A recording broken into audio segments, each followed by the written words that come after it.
علیکم ورحمۃ اللہ وبرکاتہ. محترمو کتونکو ناظرینو دې ځای ته رالو نو د خفګان او د دغې دُک په موږ باندې دونه غټ اثر وکړو چې زموږ نه هغه الفاظ هم هېر کړل او زموږ نه هغه ټول سیسټم یې هېر کړل چې زه تاسو ته څه ووایم.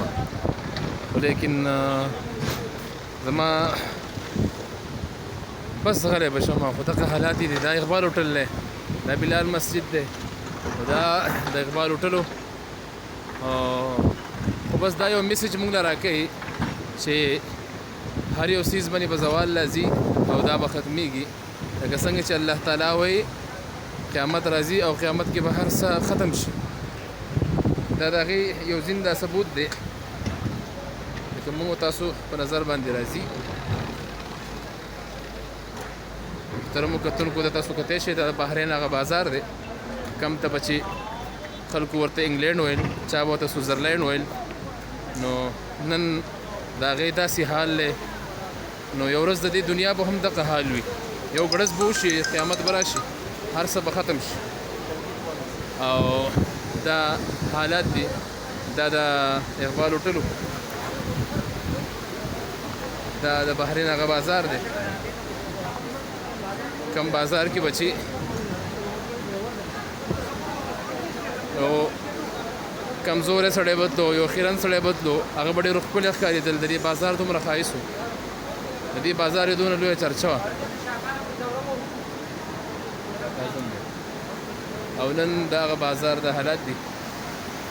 الله دې زموږ په ټولو مسلمانانو باندې رحم وکړي. دا موږ له دغه یو میسج راکوي چې یو ورځ به دا دنیا هم داسې ختمه شي لکه څنګه چې دا آباد ځګې او دا ختم شو. نو پکار دی چې موږ مسلمانان ټول الله طرف ته رجوع وکړو او الله دربار کې توبه وباسو. ځکه مسلمان باندې چې کله یو څیز راځي نو دا د الله تعالی د طرف نه په ده باندې امتحان راځي او دې دپاره چې د مسلمان د دې غلطو نه راوګرځي.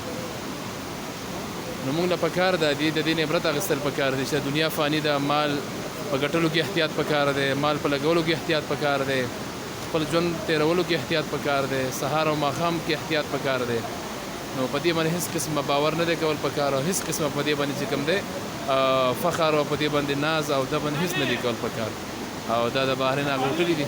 دا تاسو وینئ دا چې کوم دی سیند ډېر په جوش او خروش باندې بهیږي.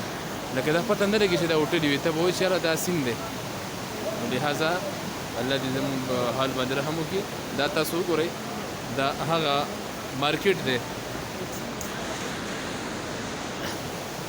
مارکیټ دی. دا په دې مارکیټ باندې چې کوم دی